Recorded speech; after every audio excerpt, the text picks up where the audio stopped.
Bismillah. Assalamualaikum warahmatullahi wabarakatuh.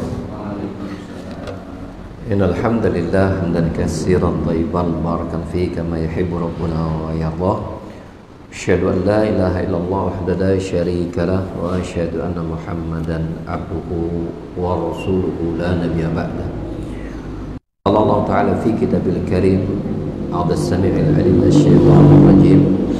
Ya ayyuhalladzina amanu taqullaha haqqa tuqatih wa la tamutunna illa wa antum muslimun. Ya ayyuhan nasu taqu rabbakum alladzi khalaqakum min nafsin wahidah wa khalaqa minha zawjaha wa bassa minhuma rijalan katsiran wa nisaa'a wattaqullaha alladzi tasaaluna bihi wal arham innallaha kana 'alaikum raqiba. Ya ayyuhalladzina amanu taqullaha wa qulu qawlan sadida yuslih lakum a'malakum wa yaghfir lakum dhunubakum wa may yuti'illaha wa rasulahu faqad faza fawzan 'azima. Amma ba'd. Bapak-bapak dan ibu-ibu, ikhwan maupun akhwat, para jamaah sekalian yang semoga Allah rahmati kita semua. Pada kesempatan kajian kita di hari ini kita akan membahas materi yang berjudul kesalahan dan penyimpangan dalam pembahasan al-asmaul husna, ya, masih dalam pembahasan kita tentang fikih asmaul husna. Kata penulis yaitu Syekh Abdul Razak bin Abdul Badr dalam kitab fikih asmaul husna, kita perlu diketahui bahwasanya, ya, kesalahan dalam memahami nama-nama Allah bukan seperti atau tidak seperti kesalahan dalam nama-nama selain Allah Subhanahu wa taala. Mengapa? Karena nama-nama Allah, ya, karena pembahasan ini berkaitan dengan nama-nama Allah yang maha mulia dan, ya, nama Sang Pencipta yang maha agung. Kesalahan tentangnya, ya, penyimpangan yang di dalamnya ini merupakan kebatilan dan penyelewengan. Maka ini mengharuskan setiap orang yang berakal untuk tidak berbicara tanpa ilmu, ya, dan tidak membuat pernyataan-pernyataan yang menyimpang dalam masa tersebut yang keluar dari dalil baik dari Al-Quran maupun hadis-hadis Nabi Sallallahu Alaihi Wasallam. Maka oleh karena itu, kata Syekh, di sini kita akan sedikit memberikan isyarat kepada sebagian bentuk-bentuk penyimpangan dalam masalah ini.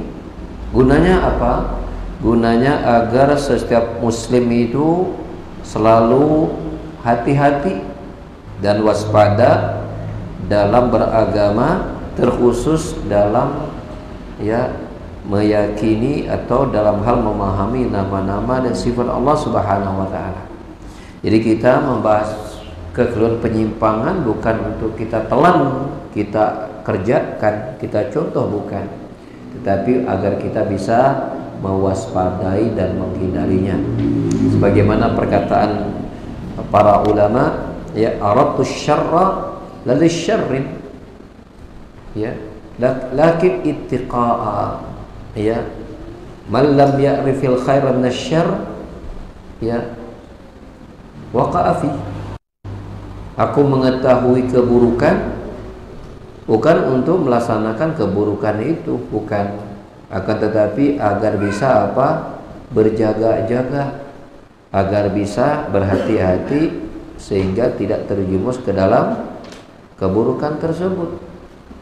Barang siapa yang tidak bisa membedakan mana yang baik dan mana yang buruk, maka dia akan terperosok ke dalam keburukan, ya, seperti itu. Nah, di sini di dalam buku Fikih Asmaul Husna karangan beliau Syekh Al-Badr menjelaskan, dari kemudian saya kumpulkan itu ada 11 penyimpangan kesalahan dalam membahas Asmaul Husna. Yang pertama, beredar makalah-makalah, tulisan-tulisan di Timur Tengah sana. Nggak tahu kok di sini mungkin ada juga ya. Beredar tulisan yang di sana menjelaskan, ya, penulis tersebut menjelaskan bahwa, ya, ini satu penyimpangan pertamanya adalah apa? Kata mereka, setiap nama Allah itu memiliki khasiat masing-masing untuk menyembuhkan penyakit tertentu. Setiap nama Asmaul Husna itu memiliki khasiat yang mujarab dalam menyembuhkan penyakit tertentu. Ya, kalau misalnya penyakit mata, maka baca nama ini untuk agar sembuh penyakit mata. Untuk penyakit telinga, obatnya ada dengan nama yang ini. Ya, gitu. Untuk penyakit tulang, mungkin obatnya untuk, dan selain sebagainya. Ya. Nah, orang tersebut menentukan penyakit-penyakit tertentu untuk nama-nama Allah tertentu pula. Di sini Syekh tidak menyebutkan contohnya apa. Tapi dalam makalah yang beredar di Timur Tengah sana disebutkan. Ya, disebutkan. Ya. Sayang kita nggak tahu isi artikelnya ya. Tapi mungkin begini. Kalau nama penyakit mata berkaitan dengan Allah Maha melihat, meren, gitu. Kalau melihat kan berarti Al-Basir, gitu kan? Berarti kalau sakit mata, baca Al-Basir, gitu. Kalau penyakit telinga, berarti mendengar, ya berarti pakai nama Allah As-Sami', meren, gitunya. Gitu. Kalau penyakit tulang, lemah tulang, ya kropos tulang, osteoporosis, pengapuran tulang, namanya yang maha kuat, Al-Qawi misalnya, supaya tulangnya kuat. Nah, ini betul-betul merupakan apa? Penyimpangan, ya, di dalam membahas nama-nama dan sifat Allah Subhanahu wa ta'ala. Ya. Karena memang, ya, kenapa menyimpang? Karena Allah Subhanahu wa ta'ala tidak pernah sama sekali mengait-ngaitkan ketika menjelaskan dirinya bahwa dia maha melihat, dia maha mendengar, dia maha kuat, lalu kemudian menjelaskan rincian khusus untuk nama ini, penyakit ini, ada darinya? Tidak ada. Berarti mengada-ada, berdusta atas nama siapa? Nama Allah. Ya. Dan tidak ada dikir-dikir bahkan tertentu, ya, bahkan dikir-dikir yang kita menyebutnya ruqyah, tidak ada dikir tertentu khusus untuk penyakit tertentu, itu nggak ada. Misalnya contoh dikirkan subhanallah, maha suci, berarti kalau untuk penyakit hati itu maksudnya hati beneran, no? Hati ada jantung, paru, hati gitu kan. Nah, kalau untuk penyakit hati, baca subhanallah 1 kali. Nanti penyakit hatinya itu tadinya koneng, nanti jadi dinaun kalau sehat. jadi bodas tambah sakit ya. Gitu. Maka zikir pun nggak ada, ya, seperti itu. Maka kata Syekh, si penulis artikel ini telah melakukan 2 bentuk kejahatan. 2 bentuk kejahatan. Kejahatan pertama yaitu dia menyeret manusia kepada perbuatan bid'ah. Maksudnya amalan, melakukan menyuruh manusia untuk melakukan zikir dengan nama Allah yang tidak ada contoh. Ya, bukankah Nabi menyebutkan makna bid'ah sesuatu yang tidak ada contoh beliau, namanya kan bid'ah kata Nabi, gitu kan? Kan nggak boleh. Ya, semua kaum muslimin sepakat bid'ah itu nggak boleh. Semua kaum muslimin, semua mazhab menyatakan nggak boleh bid'ah. Ya. Maka perbuatan tadi menyebutkan bahwa nama ini untuk penyakit ini, bacalah ini untuk penyakit anu, maka ini betul-betul perbuatan baru yang tidak ada sunnah contoh dari Rasul. Ini yang pertama kejahatan yang dia lakukan. Apa? Memobilisir manusia, mau ngajak manusia untuk melakukan amalan yang tidak ada dasar syariatnya dari Allah Rasul Sallallahu Alaihi Wasallam. Mengatasnamakan agama tapi mengait-kaitkan dengan Allah tetapi, maka ini penyimpangan, kejahatan yang seperti ini. Yang kedua, ya, membuat manusia berpaling dari zikir-zikir yang disyariatkan. Ya. Dan berpaling dari pengobatan yang islami yang berdasarkan Al-Quran dan hadis.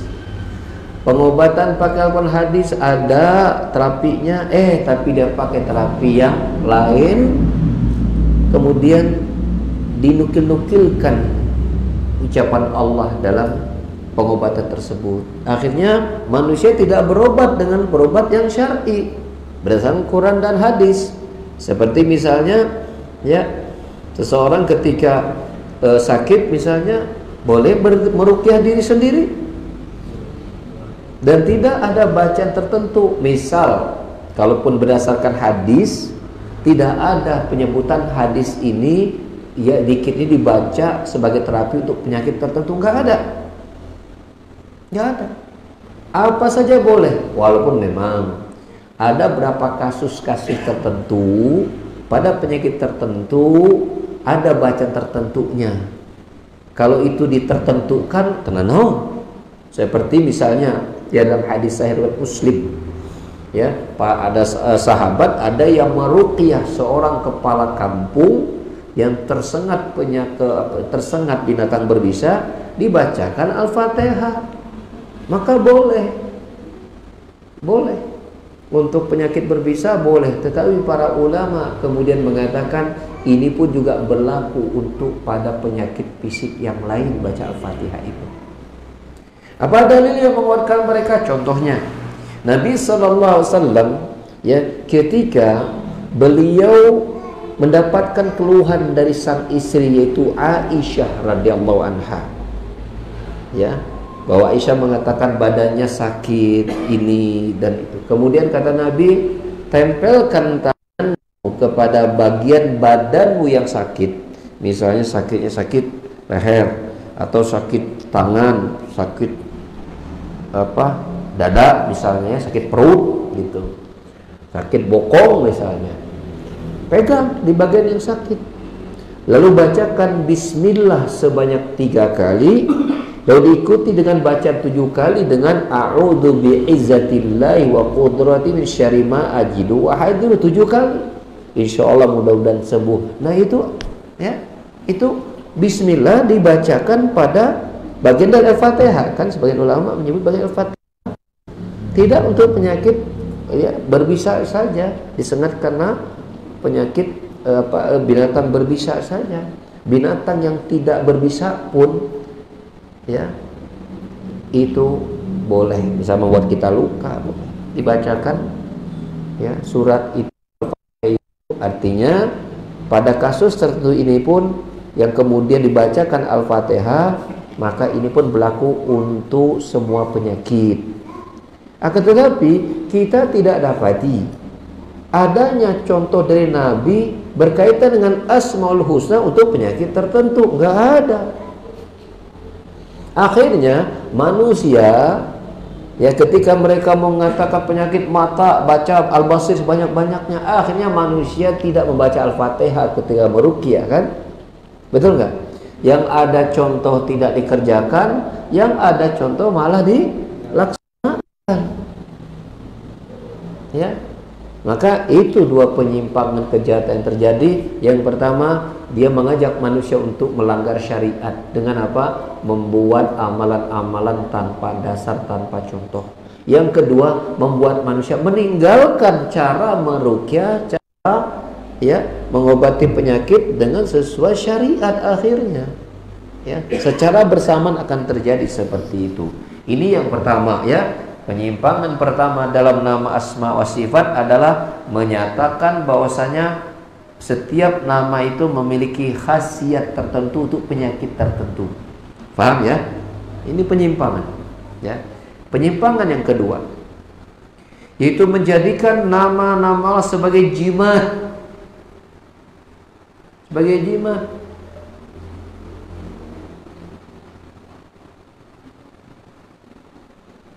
Sebagai jimat. Jimat tuh, tahu ya jimat ya? Itu berupa apa sih jimat? Macam-macamnya. Ada isim, ada fiil, ada huruf ya. Gitu. Geris gitunya. Nah, kira-kira guna, misalnya ini kan ada benda dijadikan jimat. Anggap jimat nama tutup botol ya, jadikan jimat. Ayah jimat tutup botol. Gak adanya. Anggap jimat contohnya. Tah, gunanya jimatnya untuk apa? Nah, berarti kan menjadikan sebagai wasilah kan? Betul kan? Melindungi diri. Pertanyaan kita, dia menyatakan ini jimat langsung bisa melindunginya atau ini sarana saja? Kan Allah yang berikan perlindungan. Kira-kira kumaha? Menurut si pemakai jimat. Hah? Betul. Kalau dia menyatakan ini mah usaha sarana saja supaya saya selamat, tetap Allah yang melindungi saya. Syirik kecil jatuhnya. Tapi kalau dia meyakini betul-betul ini jimat, makanya tutup botol di jimat katanya.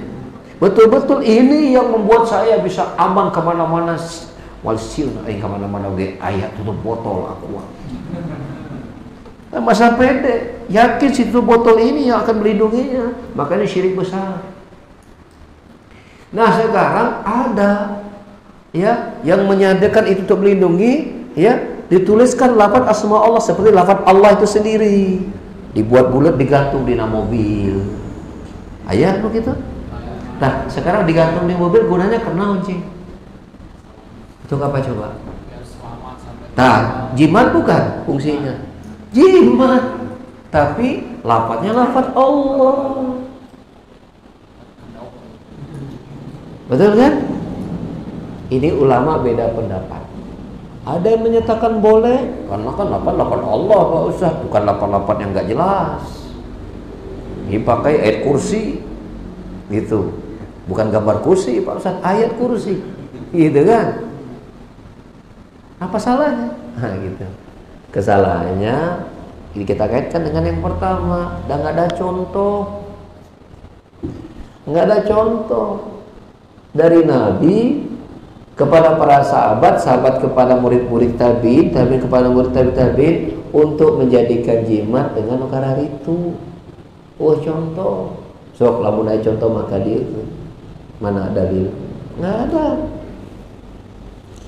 Karena apa? Bila seorang ingin selamat, ya itu tinggal dia letakkan Allah itu dalam hatinya.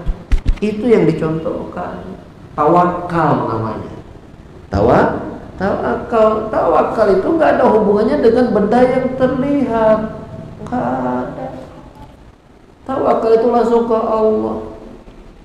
Ya, apalagi secara logika memang tidak ada tidak bisa dibuktikan. Ya, baik secara dalil maupun secara logika, ya tutup botol bisa melindungi orang, termasuk akal. Keris dibuat oleh manusia, malah manusia menjadikan keris untuk perlindungan, atau agak-agak miripnya. Tapi itu bedanya jauh ya. Tapi agak mirip dengan orang-orang yang menjadikan berhala sebagai sesembahan. Eta berhala dibuat sendiri, begitu udah jadi patung tadi dijadikan Tuhan. Aneh enggak? Mestinya kalau ini Tuhan mah si pembuat patungnya jadi Tuhan mestinya mah. Mana yang dibuat jadi Tuhan? Ayo mah jadi hamba, kan nggak masuk logika. Tapi begitulah syaitan menyesatkan manusia sampai-sampai otaknya sudah tidak normal, menjadi tidak normal, ya seperti itu. Jadi menjadikan nama Allah sebagai jimat itu termasuk penyimpangan, ya termasuk penyimpangan yang digantung di mobil, di rumah-rumah untuk penjagaan, gitu kan, perlindungan dari penyakit khawatir nanti ada orang yang hasad ke orangnya, ada yang ingin ke orang teh sihir ke orang gitunya, berikan guna-guna untuk berguna gitu kan, tenung ya, menenung orang gitu. Bentengnya orang apa, simpan ayat kursi di tengah rumah orang, ayatnya gitu.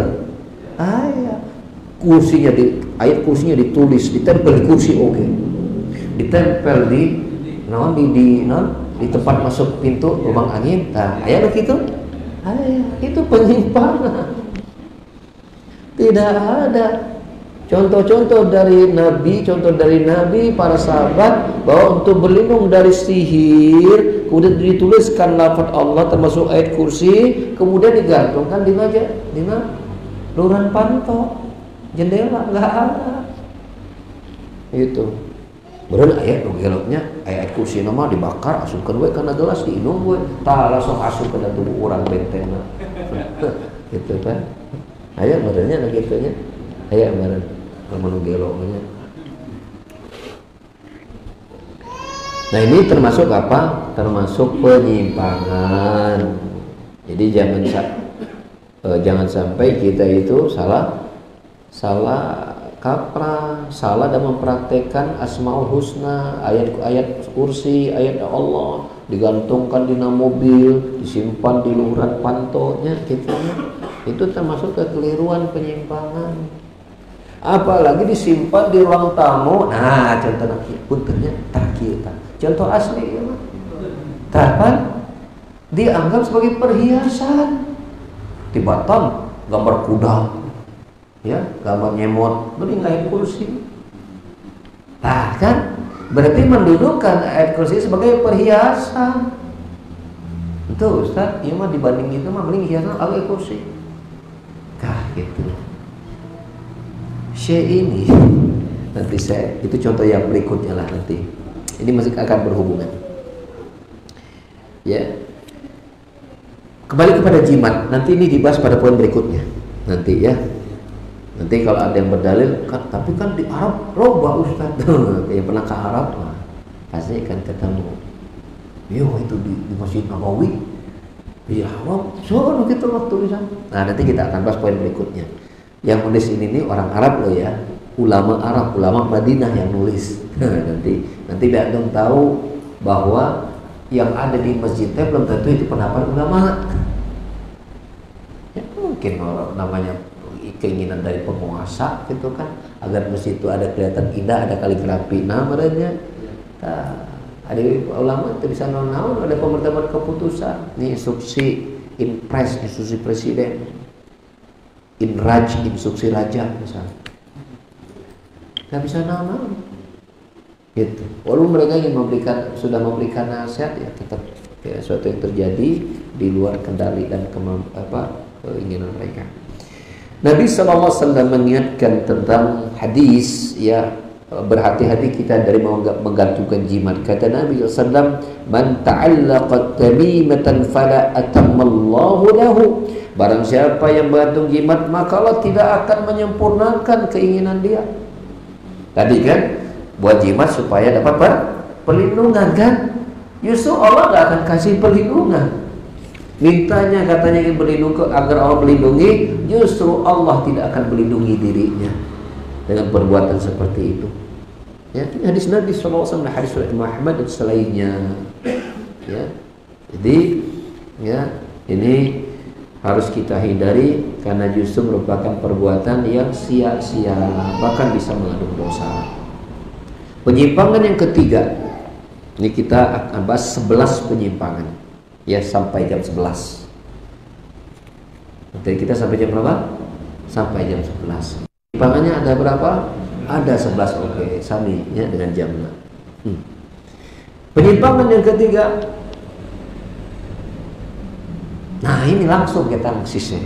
Menjadikan nama-nama Allah sebagai hiasan di dinding. Nah, tulisan kaligrafi yang dengannya orang melihatnya akan terpesona dengan tulisan indah tersebut, dengan hiasan warna-warninya.